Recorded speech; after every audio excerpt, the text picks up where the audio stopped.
you're watching this video, I first just want to introduce myself as Stephen Dunn. I'm the author and creator of a philosophy of religion blog and upcoming book by the name of Hellenistic Christendom, which just tries to show the relationship between Christian theology and Greek philosophy, but occasionally has musings into other areas of interest of mine as well, such as apologetics, atheism, agnosticism, science, cinema, art, and even most recently and perhaps most randomly, pornography as well. So that's why I've asked the Christian philosopher and brilliant mind, Suan Sonna, to sit down with me and really get to the bottom of a metaphysical analysis of the human person and try to see how this could assist us in coming to a view of pornography as essentially wrong.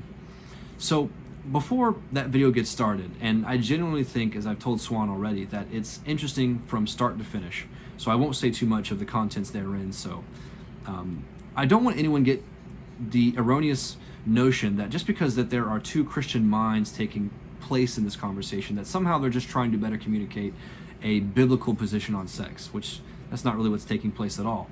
We're really trying to get to the bottom of, by way of conceptual analysis, how our view of the human person really does have expansive consequences in our kind of holistic lives, so to speak. So the conversation, I think, will accrue much profit for anyone that's really seeking the intellectual seriousness that Christians really have towards this issue.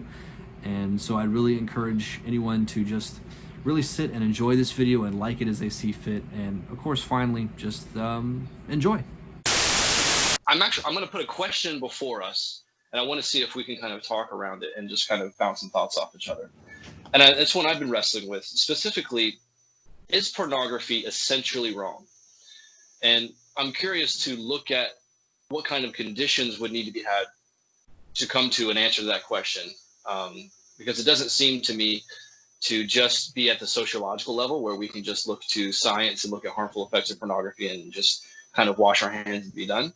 I think we need to consider deeper aspects of the human person. I'm sure you would agree.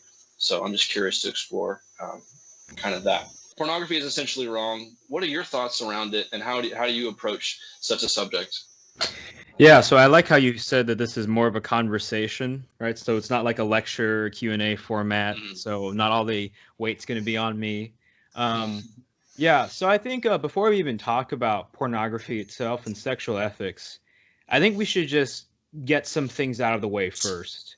So the first thing is that, like, you know, if you have no really regrets about watching pornography and you're watching this video trying to trash it, then yeah, I don't know if there's anything that can actually convince you otherwise. You might hear testimonies of people from the industry, testimonies of the marriages that it's ruined, the testimonies of men who have felt as if they were illegitimate or emasculated from pornography.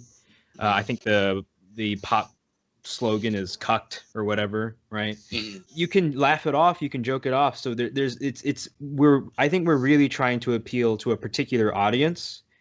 And I think this audience is someone who is either aware of their own regret and their conscience speaking to them on this matter, and also to someone who really wants to discover what does it mean to be a man or a woman, what does it mean to be loved, and what does it mean to really be a sexual person.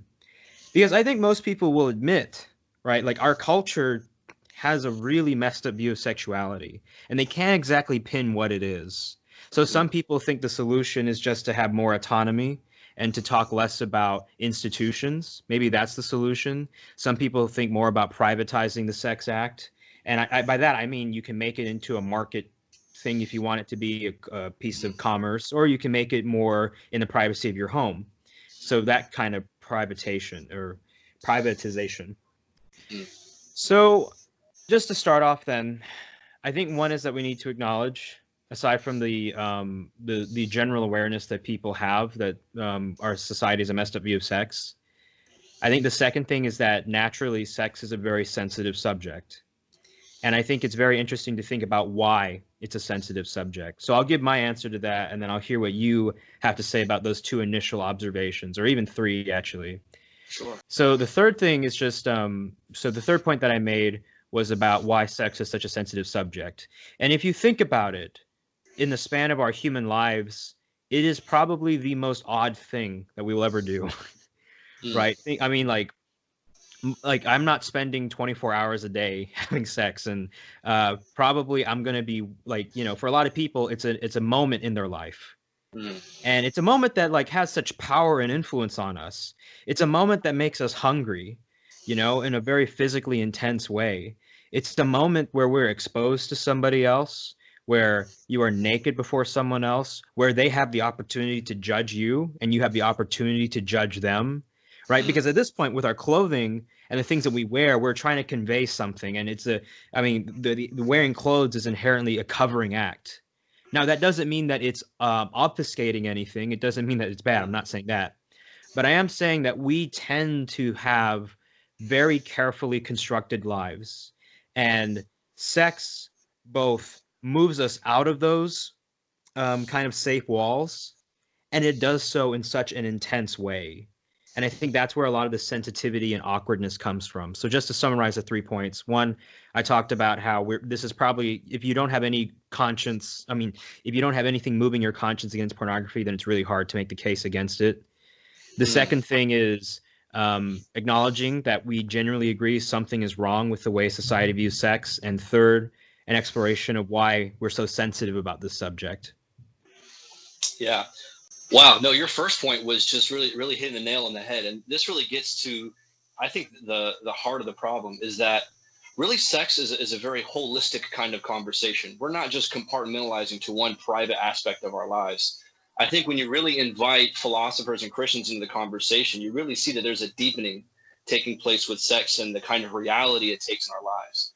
So one interesting point that I actually picked up from Soren Kierkegaard that I've kind of thought about in a primordial kind of way, but he actually brought it into more expressive terms, was that typically when we approach ideas or concepts, there's always a kind of appropriate mood that we ascribe to them. So think about, for example, if you had a curious attitude with respect to the Holocaust, that you wanted to know a little bit more about the eugenics programs at the concentration camps or the structural composition of the gas chambers or what have you.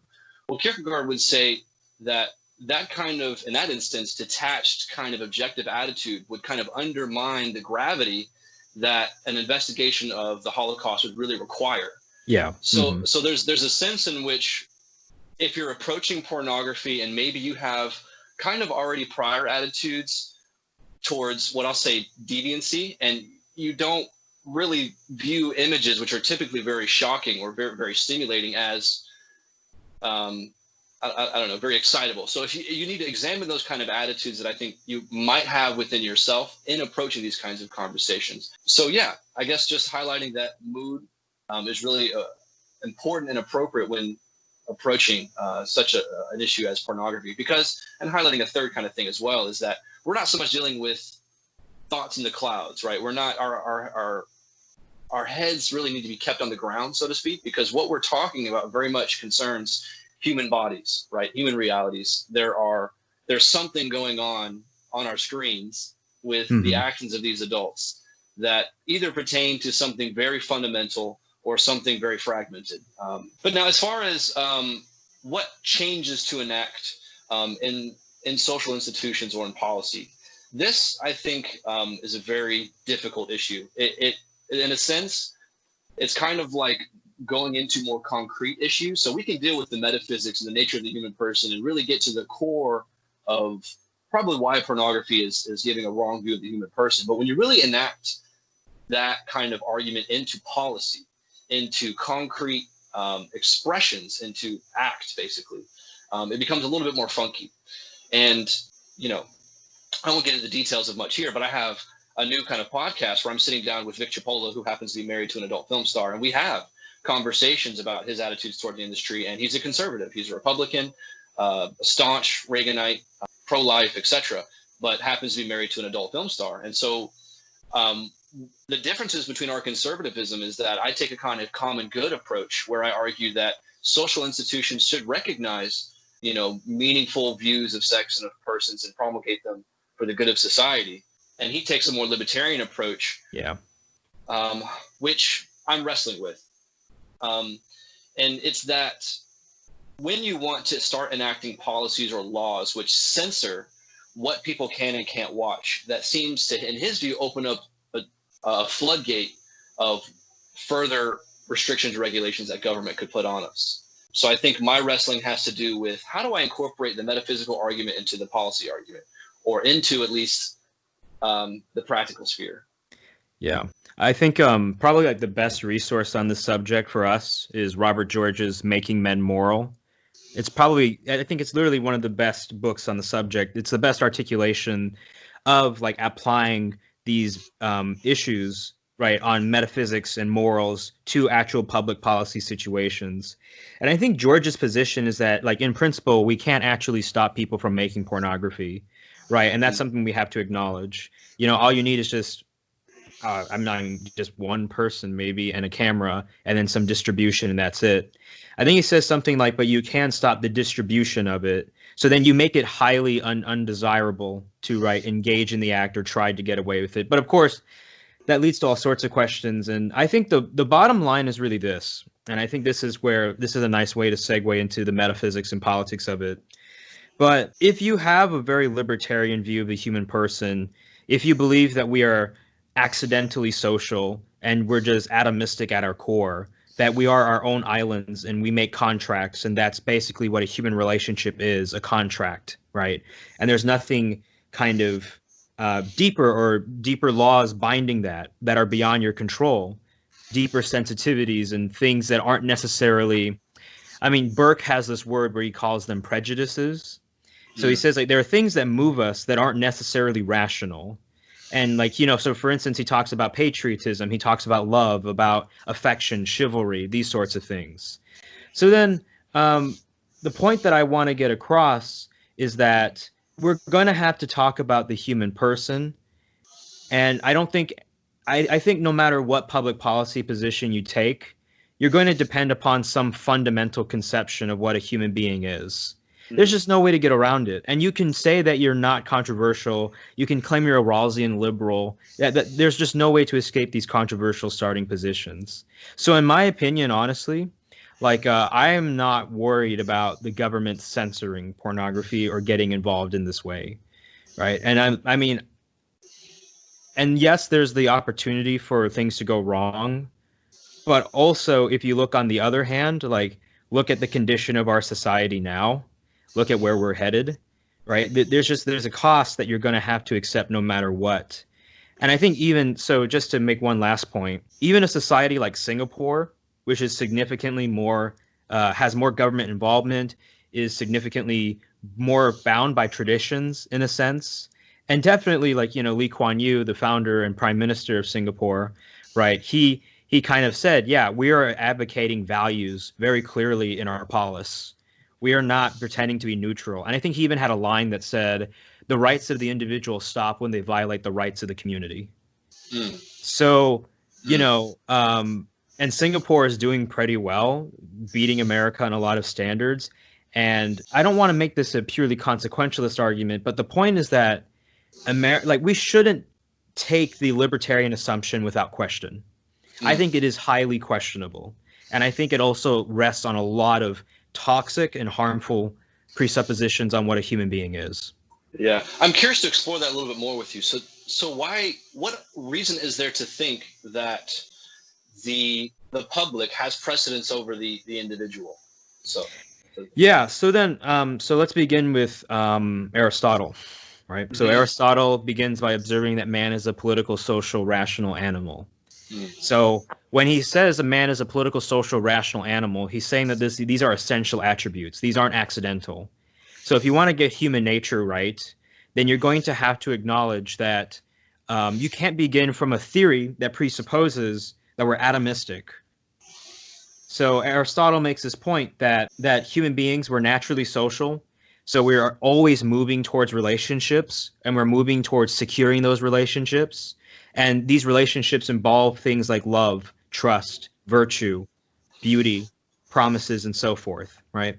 So then the problem is that when you try to, so the individual and the group, technically speaking, they're not actually in conflict, because the group is a natural outflowing of the individual himself.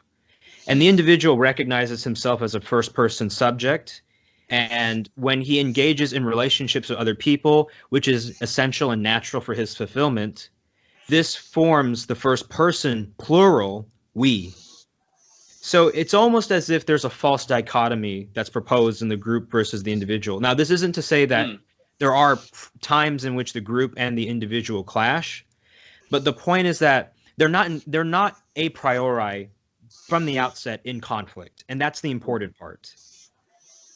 Yeah. So what constitutes the transition into public? Is it precisely when that first person we takes place? Well, so for Aristotle, right, like the family is the first institution from which political institutions flow.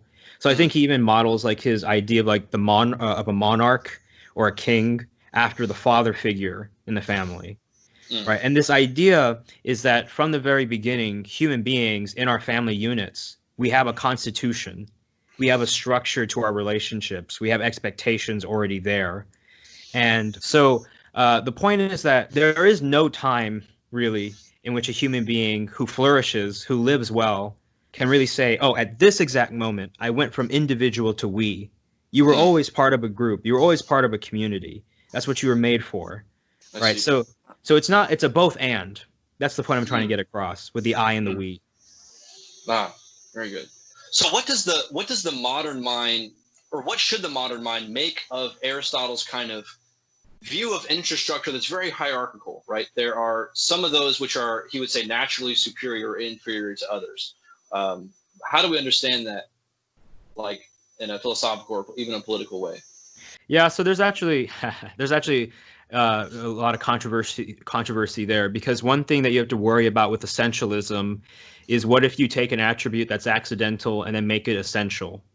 So, for instance, like it could be the case that a certain group of people, they tend to act one way, right? And it's just a tendency, which is a response to their environment. But then you say, nope, that's what they essentially are, that. Or even take like prejudice between religious groups, right? Maybe one religious group is often seen in the news with some scandal, like for instance, evangelical pastor buying a private jet, or a Catholic priest being accused of all sorts of horrible crimes, right? And then you say, that's essential. Right, so that's something to watch out for. But so just to get to the natural slaves point, which is Aristotle makes this argument that some people are naturally just bound to be subservient to others, right? I think so. Robert George in Making Men Moral, he makes the argument that like Aristotle was just fundamentally wrong about that point. And the reason why is because if our equality is based on our ontology or the genus to which we belong, so if you're not a Thomist or an Aristotelian, this is going to sound like nonsense to you. But basically, because we are all of the same kind, right, then we don't have any principled reason to somehow say that, oh, a priori, you're inferior to me or you're less than me, right? Because I am pursuing the good through my pursuit. I am oriented towards the good. I have rational faculties. I have the same sorts or kinds of desires that you have. We might manifest them in different ways, but at bottom, we're the same kind of creature. So then, like all these other things on ways of discrimination are going to be arbitrary to some extent. Now, to get to the point about hierarchies. So what you're going to have to recognize, and this is actually a really nice segue into kind of my philosophical arguments against pornography. Yeah. Because human beings have always, there is an I through which I understand myself as the first person, my desires, my needs. But that I is never truly separate from that we, that desire for unity and belonging with others. And that we naturally form families, and from families, societies, and from societies, entire institutions and structures by which we maintain those relationships. So for instance, like I make a promise to you, and I say, all right, and here's how I'm going to ensure that I fulfill my promise. Maybe we write a contract. Maybe we make a promise and we have a deadline set, right? We do all these sorts of things. We have kind of already set up an institution, like a primordial institution of law, just right there, right? Now the point is not that that this is something that I do, let's say, atomistically, or I just do it because I need some benefit from you. I do it because it's natural and because I need it for my flourishing, right? So then the point is that, like, as you begin having these sorts of relationships, you begin having norms and expectations, you begin then developing structures that make sure you can trust the other person, right? So trust is the fundamental currency of a society because it's the fundamental currency between persons. So then as you start making those connections with one another, you start forming hierarchies of preferences. So you're going to say, we prefer this course of action over this course of action. We prefer that you obey your contracts rather than violate them, right? Now, the point is that the contracts and this whole institution comes from our nature, right? And these are so Aquinas calls a law an ordinance of reason, right? So it's not the case that this is some arbitrary social construction we've made, but it's flowing from our very rational, political, social, animal nature to create laws, to protect our relationships, and to also protect our sense of self. So yeah, I mean, yeah, there's a lot to unpack there. But the point is that this hierarchy is inevitable and it's part of who we are. And the point is that we need to avoid creating disordered hierarchies. Okay. So interesting. So you would say the hierarchy is not because of any a priori ontological difference between persons, but a posteriori factors pertaining to how, I don't know, maybe these preferences are organized, as you say. Well, so I'm right now working on a paper with John Lamonto, a good friend of mine in Canada, about gender realism and then looking at the nature of men and women. So we're going to look at social science data, interpret it with a neo-Aristotelian eye. Okay. And so there is one way in which from the start we're different, and that has to do with the nature of masculinity and femininity. Right. So there's a complementary nature to humankind. But do you think that sexual identity is attributed to the body, or is at least the body is a necessary composition of sexual identity? So like we're naturally sexual creatures. Well, that's so like the Aristotelian view that female and male are attributed to the unifying principle of body and soul, right? But for there to be a male or female, there has to be body, right? There has to be some biological designation. Like, would you agree? Or yeah, sure, yeah, that makes sense to me. Okay, so I mean, what is the outcome of the paper? What are you guys looking at with respect to? Yeah. So basically, what we're doing is we're defending an orthodox traditional conception of Christian sexual ethics.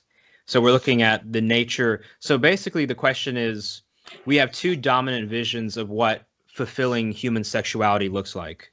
So one is going to be that traditional interpretation, orthodox with a little o, and the other being kind of this contemporary libertarian contractualist view, right, of the human body and how it's a type of currency, and you can treat it as an art form that you can perfect in whatever way you want, right? So for John and I, we're going to make the argument that one, right, like we're going to make the case from a neo-Aristotelian perspective, from defending that metaphysical perspective, that wait, no, there are actual definite answers to this question, and it's not totally subject to just the whims of human preferences and reactions, right?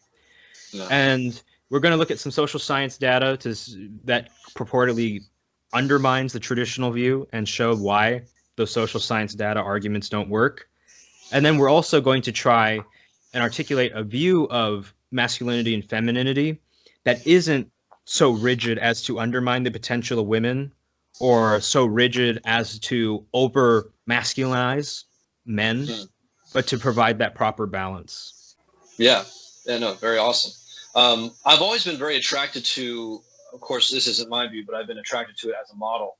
Augustine's view, which is very, very complementarian, but at the same time, he talks about the hierarchical differences between men and women. So, for example, there's the kind of theological sphere where there really is no difference between male and female. They're just one body. And he has in mind the resurrection of the body and the picture of men and women in heaven.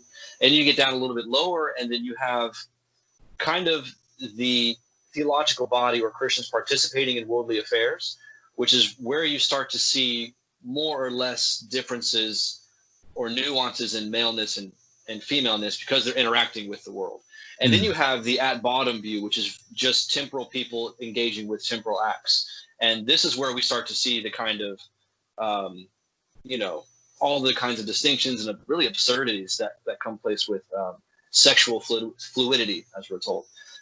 So I'm very open to a view that incorporates Christians into the sexual conversation in that hierarchical kind of view. But then it becomes a matter of articulating, just for pagans or for seculars, how this picture functioned or how this picture works.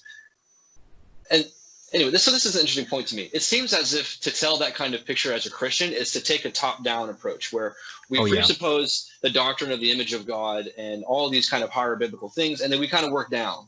And we get down to the level of focusing, I guess, our microscope on pornography with this background in mind. But if we're really going to approach the secular-minded and maybe even the general philosophical pagans who believe God but don't really know what to make of it, or whatever that means, that they work down and then go up. And it's a strange supposition to think that if I'm going to make my argument from metaphysics, that for some reason the secular has this, I think, false notion that I'm taking them up.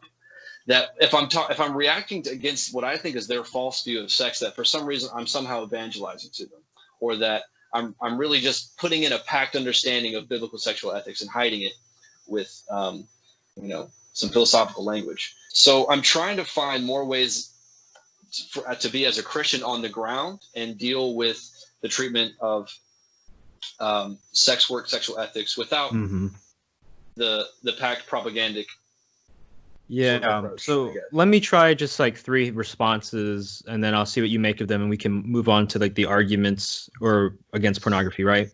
Sure. So one is that like actually John and I are going to discuss kind of the Humean view that there are like that laws of nature are just accidental regularities, right? So the only so there really aren't at bottom true explanations for the laws of nature or the way in which natural bodies interact or act with one another. So for instance, like if I drop my phone on the ground, right? Like when the phone hits the ground, I mean, it's an accidental fact that it just so happened to hit the ground in such a velocity in such a way and so forth, right? There's nothing intrinsic to the natural bodies themselves, their own causal powers and capacities and limitations and natures that makes them act in such a way, right? So it's always just going to be some kind of random pattern that we find in nature, and it just so happens to be consistent, right? So that's the first thing. There's like a bruteness to patterns.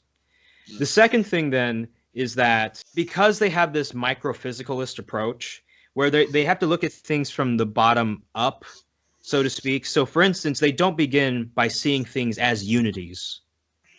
They begin by seeing things as small bits and pieces that collectively, build up into something, right? Yeah. So for instance, as Aristotelians, we would talk about nature, human nature, and then we would say, all right, in this human nature, we see certain things, certain attributes flowing from that nature, right? For them, they would say, okay, look, we see that there is this human body. This human body has certain desires and longings, and they would appeal to some teleological language, right? But the point is that they would view it as the body and the natural world as something upon which they would need to dominate. So this was the view that came after the scientific revolution, that really science is just about dominating nature, and it's not about observing nature and seeing what she intends to be from her already complete kind of unified wholeness, right? So you look out at nature and you see certain regularities, and then you begin to say, all right, I see these regularities, and there's no nature to speak of. There are just these brute small parts that are making this whole, right? So I'm going to now impose a law of nature, and I'm going to say this is what you are, right? And then I'm going to invent these laws and tell you what you are. And once you do that, then it's really easy to then start viewing justice, like as Thrasymachus saw it in Plato's Republic, as just the will of the more powerful. So then immediately then, even things like sexual morality just become the will of the more powerful. And then even in a relationship, contractually speaking, if you agree to enter some contract with another person, right, and you're doing it for your own benefit, for these appetites that just so happen to be in you, right? And remember, a lot of people nowadays are like presuppose some type of dualism where my mind uses my body, but my mind and my body are not organic unities, right? Where for instance, the needs of my body are just as equally important as the needs of my mind. it tends to be the case that, oh, well, my mind is going to say what my body is going to do, how it's going to be fulfilled, or so forth, right? So then even the sexual relationship becomes one of domination and consumption. Wow, that's a profound point.